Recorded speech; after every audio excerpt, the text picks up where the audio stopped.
Welcome to BNEWS Weekly. I'm Phil Gallagher along with BNEWS Director Rich Hosford, BNEWS reporters Tad Stefanak and John Vias, Peter Brown with the weather, Gretchen Carey with Community Calendar, and Anthony Matos with sports. Thank you for joining us. Local leaders in education and faith have issued statements in the wake of the tragic shooting in Uvalde, Texas on Tuesday that killed 19 elementary school students and 2 teachers. Burlington Superintendent of Schools Eric Conti penned a letter to parents, guardians, and the Burlington community. In it, he offers condolences, makes assurances that the Burlington School District does all it can to ensure the safety of all students, faculty, and school employees, and offers advice on how to talk to children about such horrific news. We would like to take this opportunity to remind all of our families that we have a plan in place at each of our schools to handle emergency situations, he wrote. We work with the Burlington Police and Fire Departments to prepare for these types of emergencies and regularly practice our safety procedures with students and staff through discussion and emergency exercises. While no amount of planning can guarantee that a tragedy such as this will not occur, we are doing everything we know to keep students and staff safe while at school. Dr. Conti also listed a number of suggestions for parents as they face questions from their children about the events. You can find those pointers on our website at bcattv.org/bnews. The Burlington Interfaith Clergy Association also issued a statement on the tragedy. We write to express our horror, grief, and rage, they wrote. We grieve for the 10 people killed while grocery shopping in a Black community in Buffalo, and we weep for the loss of 19 children and 2 of their teachers who are looking forward to celebrating the end of the school year on Thursday. We also want to share our deepest condolences and loving care towards the injured and all who are grieving their murdered loved ones. As communities of faith and conscience, we join together in prayer for you and all those who have been most directly affected. But we recognize that prayers are not enough. Our religious traditions demand that we take action. The group then calls for stricter gun legislation in the United States. You can find the full text of the letter on our website at bcattv.org/bnews. Burlington Town Meeting rejected making 2 separate zoning changes that would have allowed a new residential project on Cambridge Street near the town center.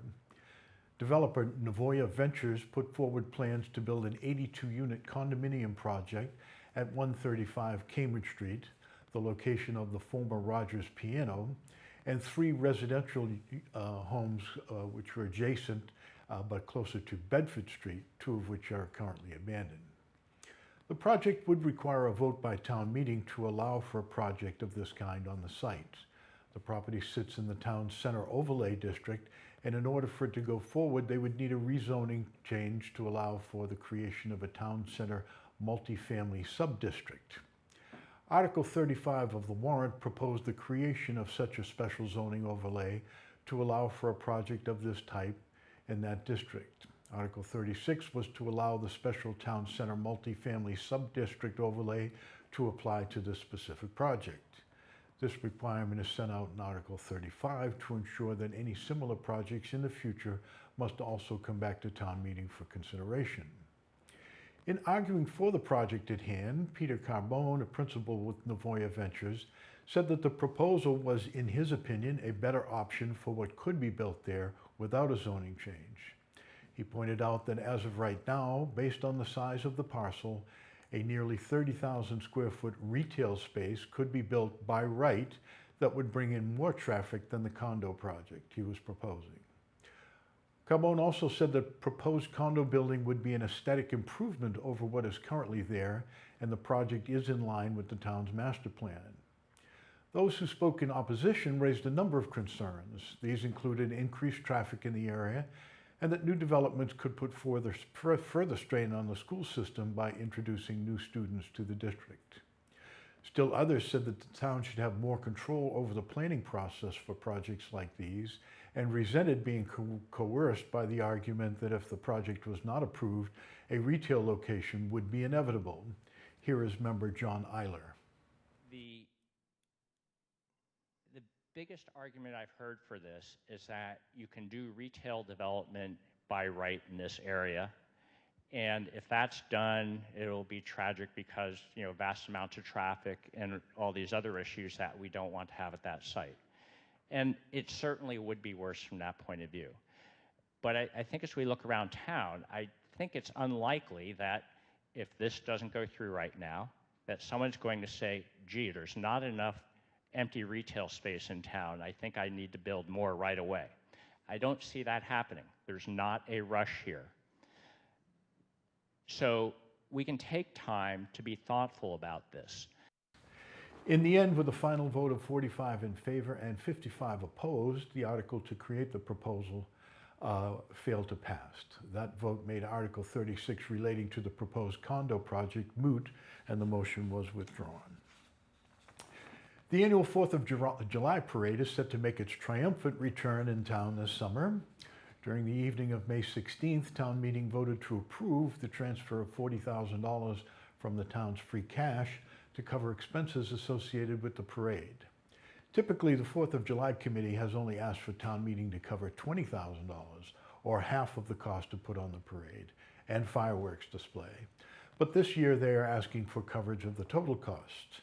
Nick Priest, chairman of the Select Board and the 4th of July Committee, explained that while in past years half of the parade has been covered by sponsors, the committee is anticipating many local business partners unable to donate as much in previous years, if at all, citing the impact on business over the last 2 years.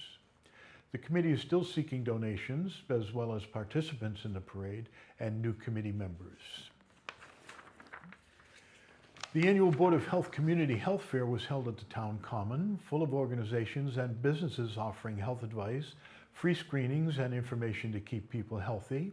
BNEWS reporter John Vias went to check it out and has this look. Hi, I'm here at the Burlington Community Health Fair. Let's go check it out. And this time, it's on the Town Common with over 50 vendors, where people can explore different aspects of health and well-being.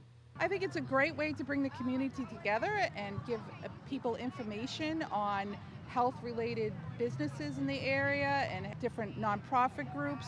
It's a great way to highlight important businesses around Burlington, and it's something that we've been doing here at the Board of Health for quite a few years, about 5 years or so. And this is our first one on the Town Common, so we're excited about that. And we're collaborating here today with the Burlington Recreation Department. I caught up with some of the vendors to see what they had to offer. So as part of our stroke program, our community outreach, we reach out to the community in different ways, and this is one of them. This is, the community has actually asked us to come and represent stroke at Leahy Hospital and Medical Center. So it's our way of reaching out and teaching people about signs and symptoms of stroke and how to identify, and the most important thing is always call 911.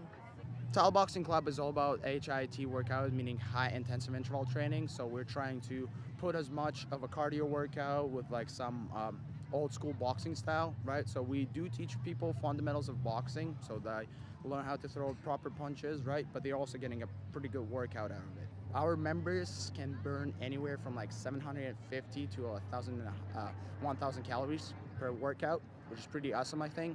So I usually tell people that as much as you're going to put into it, as much as you're going to gain out of it. Despite the past absence of this event due to the pandemic, Susan Luminello says the turnout was great and the recent change in location could not have been possible without the collaboration between the Burlington Parks and Recreation and the Board of Health.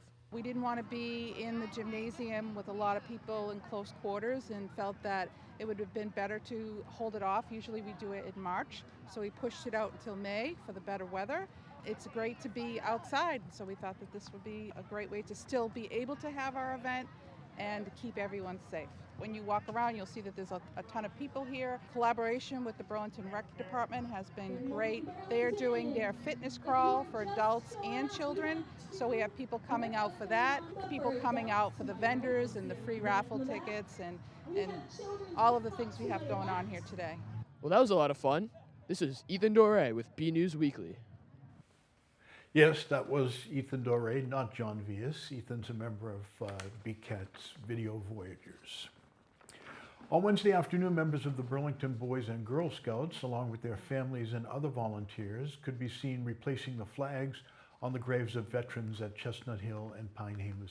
Pine Haven cemeteries.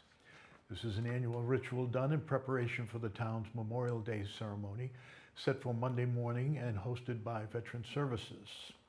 For this year's service, Veteran Services Director Chris Hannafin said that the ceremony won't be necessarily commemorating the Vietnam War. It's more along the lines of looking at the Vietnam veterans, the sacrifices they made, and everything they did afterwards to make sure that a veteran would never be disrespected or ill-treated in this country ever again. This year's guest speaker will be Phil Nowlin, commander of the DAV and a veteran of Vietnam. Donald Flaherty, a local veteran, longtime Burlington resident and community member, will also be honored.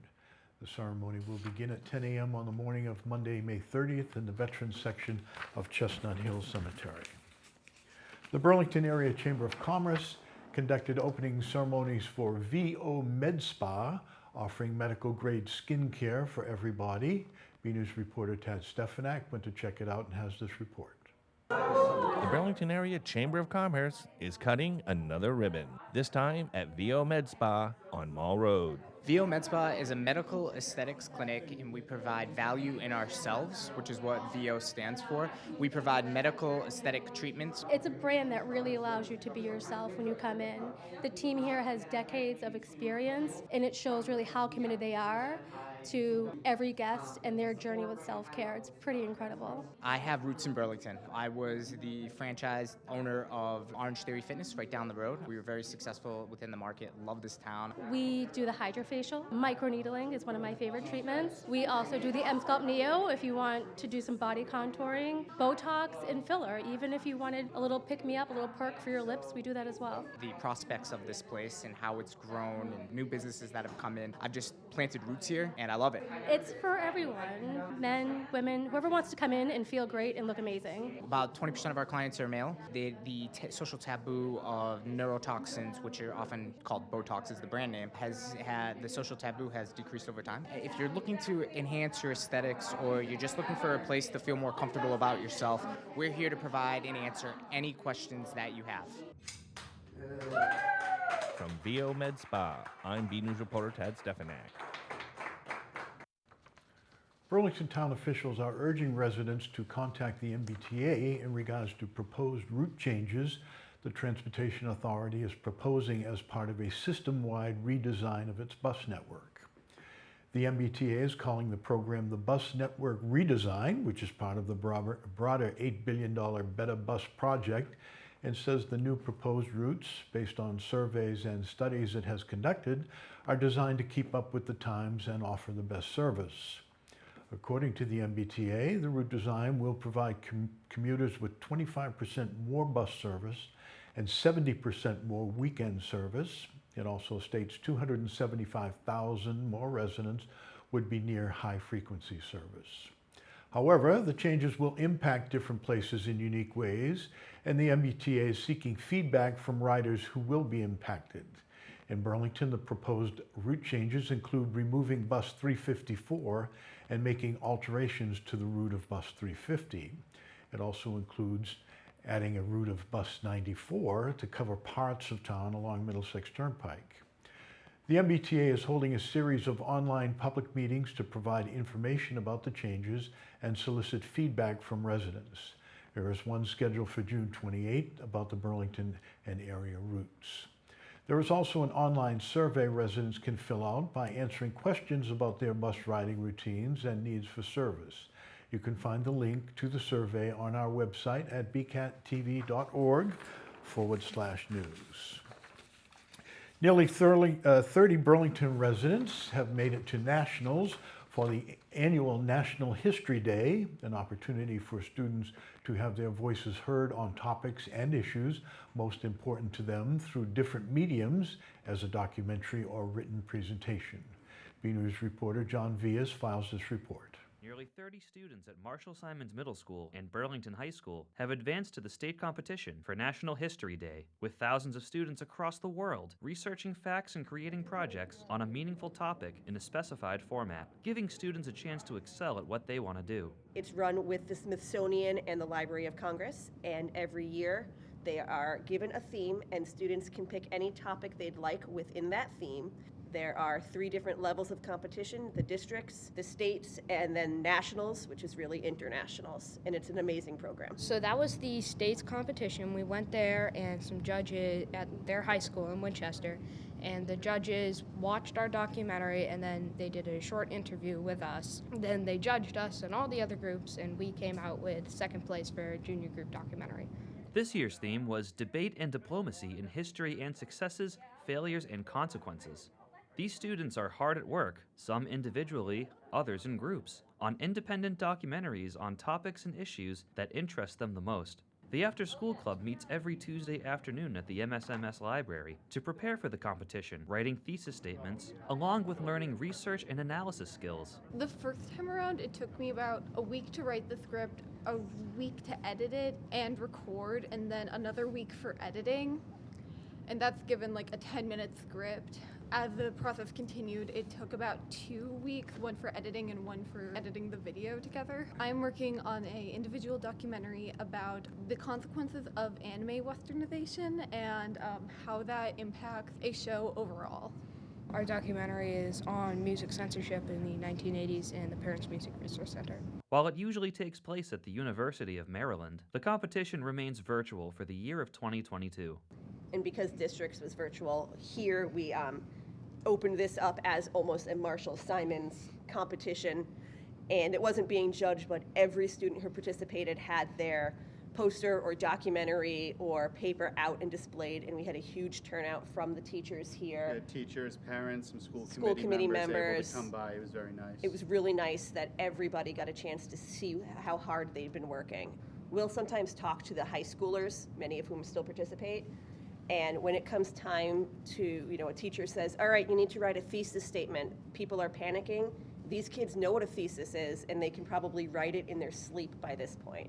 Primary sources, secondary sources. How to interview and talk to people is one of the greatest things, is we tell them people will want to talk to you. And this year alone, we've heard from well-known musicians, congressional representatives, all kinds of people who want to talk and tell their experiences to these kids. And they come out with just that awareness that people are listening to them and they have a voice. Very nerve-wracking to have a little project I started get shown to like tons of people. From the Richard J. Connors Learning Commons at Marshall Simons Middle School, this is John Vias for BNEWS Weekly. The Burlington High School DECA Club students went to Atlanta, Georgia to compete in the organization's International Career Development Conference. BNews Director Rich Hosford has more on the subject. A group of business-savvy Burlington High School students showed what they had in an international competition. 19 members of the Distributive Education Clubs of America, or DECA, club traveled to Atlanta, Georgia for the 2022 International Career Development Conference. DECA is a nonprofit career and technical student organization with more than 225,000 members in the United States and beyond. The organization holds business-themed competitions at a number of levels, with the International Career Development Conference being the culmination. Club advisor and BHS teacher Krista Anderson said it was a great honor for the students who attended the event and exciting for everyone that it took place in person this year. Just thrilled that we finally could travel this year. The last few years, because of COVID, obviously, we had to do a virtual competition. We were lucky to have a lot of students still participate with virtual, but what a great reward for these students to actually go to competition, to experience the whole in-person, first district, then state, then international competition. There was 14,000 students with us at Atlanta from all over the U.S. and also other countries such as Canada and Spain. So it was really great to have everyone be there and have our students experience what a large conference and business meeting would look like. DECA offers a lot of hands-on experience to students and helps them prepare for their futures. I think the students have a great amount of exposure to a ton of different skills, abilities, being able to network with others, being able to kind of be put on the spot, come up with some good answers, creative thinking skills. I'm a big advocate for the program. We've had this here for probably 8 years, and the kids, we keep growing in membership. Our kids do better and better at it every year, and it's just so great to see them put in hard work into something and see it come to fruition. And, as expected, the Burlington students who attended performed well and received many accolades, including a silver level recognition in retail marketing and 13 other state awards. All of our students achieved national competency, or international competency, I should say, at the conference, which means that they achieved a high score on either their test or role play or on their business paper that they had to write. We are super proud of our students. So every year we try to bring more and more students. We try to get more and more to qualify. This year we've had the most students qualify to go and compete ever. I believe we had 19 students that qualified as competitors, so that's super impressive. Our caliber of students, kids really kind of take what we give them and they run with it. So their commitment and even their behavior on the trip are just testaments to what a great group of students we have. I asked a couple of the students about their thoughts on participating in the competition. For our competition, we did a presentation, and it took a lot of work, but it was very high reward, because when we went to Georgia, we did a lot of fun things. We met a lot of new people, and so it was definitely, hard work, but it was very rewarding. Met a lot of new people down there, people from all different backgrounds and states. So I got a couple people with snaps too, and was able to socialize with them. So it was very good. I also asked what they feel they get out of being part of the club as a whole. A lot of experiences and things I need to know for the future, because technically everything is going to be a business, you know what I mean? So going into it just teaches you all these little things that you're going to need to know. Been able to work on leadership skills, presentation skills. Public speaking was always a nerve-wracking thing for me, but I think I've gotten a lot better with it through DECA, as well as networking. I've met so many people through this club, and I've made so many connections that I will treasure, and I'm really grateful for DECA for teaching me that. From Burlington High School, I'm BNEWS Director Rich Hosford. Burlington Police Chief Thomas Brown was before the Select Board seeking their support for bringing a motorcycle back to the police department. Chief Brown was mainly looking for the Select Board's backing before looking too deeply into the financing of a police motorcycle. Chief Brown spoke on the community policing and law enforcement aspects of adding a motorcycle to the force. A motorcycle can go out on patrol just like a cruiser. However, its response time would be quicker, especially in traffic congestion. Motorcycles can maneuver where a typical cruiser cannot, like grass fields and sidewalks in emergency situations. They're also practical for traffic enforcement as well as dignitary protection and funeral escorts. Chief Brown pointed out that motorcycle police are popular and provide safety at community events like the Celebrate Burlington, the Little League Parade, the Diwali celebration, Truck Day, and the 4th of July Parade. The Select Board voted 5-0 to support the police motorcycle program. Memorial Day marks the unofficial start of the summer season, and to see if the weather will match that expectation, we go now to BNews weatherman Peter Brown for a look at this week's forecast. We'll also check out the community calendar with Gretchen Carey to see what's happening in Burlington. Well, hello everyone, this is Peter Brown. Look at your weather for the next 7 to 10 days here in the Burlington area. Here we are heading in towards the end of May, the Memorial Day weekend, and the start of meteorological summer coming up next Wednesday as we begin June. I know it's hard to believe that we are actually already almost all the way to summer, so that is some great news for those of us who love the warm weather. Now, starting out our period on Friday, we should be seeing temperatures at this time of the year in the mid-70s. That's pretty much where we're going to be, and that's also where we're going to be as we round out the period getting into next Thursday. Again, average highs at this time of the year in the mid-70s, and again, we'll probably be right around there, maybe a couple of degrees warmer, so a pretty average week in terms of temperatures. Now, as we go ahead, let's take a look at what the Climate Prediction Center is calling for us here in the Burlington area in terms of temperatures and precipitation for the next 7 to 10 days. And looking at our temperature map, looks like they're calling for us to have a pretty high chance of above average temperatures. I'm seeing pretty average conditions overall, maybe a little bit warmer than average as we round out the period next week, but nothing too searing out there like we saw this past weekend in Burlington, where on Sunday the temperatures reached almost 100 degrees. Now, as we look at our precipitation chances, unfortunately, this is not great news. We do need a lot of water out there. It is incredibly dry here in eastern New England, and we really need those showers coming in, even if it might be at the cost of Memorial Day weekend. It looked like we were going to be getting some beneficial rain a couple of days ago. Now it looks like Friday is really going to be the only day we see any rain at all. So as we go ahead, let's take a look at those 7 days of weather coming up. And again, starting on our Friday, we're going to be seeing temperatures in the mid to upper 70s, kind of humid out there, warm and muggy, so real summer sultry type of feel to the air. And again, this is the only chance of rain we're going to be seeing really for the next 7 days. It looks like that system is going to clear out of here for the weekend, and temperatures are going to stay in the mid 70s with a little bit of an onshore breeze, so a little bit cool if you have to be at the beaches.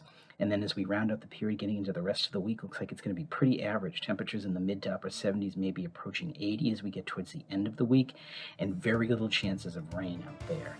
So everyone, get out there, enjoy the weather, and have a great week. Hi, I'm Amy Poehler, and you're watching BCAT. Go Red Devils!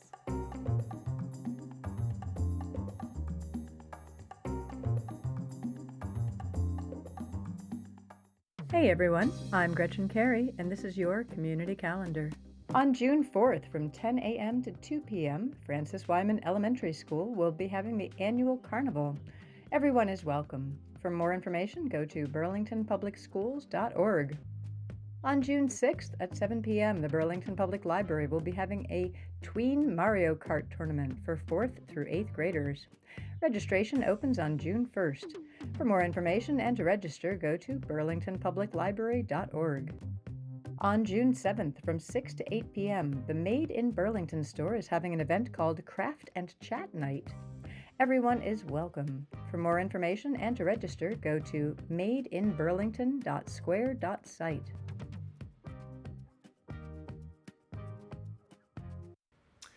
The spring sports season has come to a close. BNEWS reporter Anthony Matos has the latest Red Devil action in this week's sports report. Hey everyone, I'm Anthony Matos in this weekly sports report. We are nearing the end of the spring season and a number of teams have a couple of games left before the playoffs in June. Lady Devils tennis finished off the season with 2 meets over the past week against Bedford and Wilmington. 3-2 over Bedford and a shutout win of 5-0 over Wilmington. Browns will finish the regular season at 9-8 and will be waiting for the seeding for the MIAA postseason playoffs next week. Red Devils tennis closed the season with 3 meets against Bedford, Wilmington, and Central Catholic. 1-4 loss over Bedford and 2 5-0 shutout wins over Wilmington and Central Catholic. The Devils finished the regular season at 13-7 and will be waiting for the start of the playoff tournament next week. Lady Devils lacrosse were on a roll as they had 2 wins over Wilmington and Melrose this past week. Against Wilmington, they had a blowout victory of 17-1 and a 13-7 win over Melrose. Burlington was named Middlesex League Freedom Division champs for the 2nd year in a row. Congrats to the ladies on doing the accomplishment once again. Their season isn't over yet, as they had one more game on May 31st at Boston Latin before the playoffs. The team is currently 16-3. Red Devils lacrosse is currently 8-9 this season after a close win over Wilmington 10-9, a loss at Masco 7-16, and another loss to North Andover 4-10. Burlington has one more regular season game in Walpole on May 31st. Red Devils baseball had 2 games this past week against Wilmington and Reading. Burlington won 9-8 over the Wilmington Wildcats and lost to Reading 8-2. The Red Devils moved to 6-12 this season and will have a home meet against Linfield on May 28th at the Belmont Hill School. Lady Devils softball came away with 2 blowout victories over Wilmington and Bedford this past week. In Wilmington, the ladies won 12-1, and at home against Bedford, they had an 18-5 victory. Currently, Burlington is 18-1 and will have their final regular season game on May 28th at Central Catholic. Lady Devils and Red Devils track competed in the Middlesex League Championship meet. You can check out both teams' results at bcattv.org/sports. A number of athletes will attend the pentathlon in the Division 4 relays over the weekend, hosted by the MIAA. Good luck, Devils. In addition, Brooke Bibble and Liz Breeby will be moving on from BHS after receiving letters of intent for scholarships. Bibble will be attending Southern New Hampshire University and Breeby at University of New Hampshire. Red Devils volleyball had 4 games this past week over Somerville, Salem, Greater Lawrence Tech, and Arlington. Burlington won all of these games, 3-1 over Somerville, 3-2 over Salem, a shutout win 3-0 over Greater Lawrence Tech. The Devils finished the regular season at 8-7 after a victory over Arlington 3-1. Now on to the States. Burlington Unified Basketball finished out the season this past week with a 45-43 win over Melrose and competed in a jamboree game at Wakefield Memorial High School with the other schools around the Middlesex League. The Red Devils went 5-1 this season. Catch more Red Devil action on our website and check out our Twitter page at BNews Sports. Stay tuned for next week's report for all the postseason action. That's all for this week. I'm Anthony Matos. Back to you guys in the studio. Another week, another photo to highlight. This week's photo shows some Burlington youngsters having a good time mimicking a popular video game and engaging in fun science experiments. It was sent in by Linda McNamee and showed Girl Scouts, Cub Scouts, and Scouts BSA from across Burlington celebrating Scout Day with live Minecraft and science explosions composed of Diet Coke and Mentos. Other activities included a wild animal meet and greet, RC cars, tomahawks, an engineering challenge, and a ropes course. The event was designed to celebrate the fun in scouting. Thank you for the photo, Linda. We'd like to see your photos. It could be of your summer activities, family, pets, the weather outside your door, or anything else you'd like to share. Email your photo to bcat@bcattv.org with the subject line Photo of the Week. Finally, make sure you stay tuned after the news for this week's Burlington Public Schools update for all the latest education news. And that's it from the news desk here at BNEWS Weekly. I'm Phil Gallagher, along with Rich Hosford, Tad Stefanak, John Vias, Ethan Dore, Peter Brown, Gretchen Carey, and Anthony Matos. Thank you for joining us.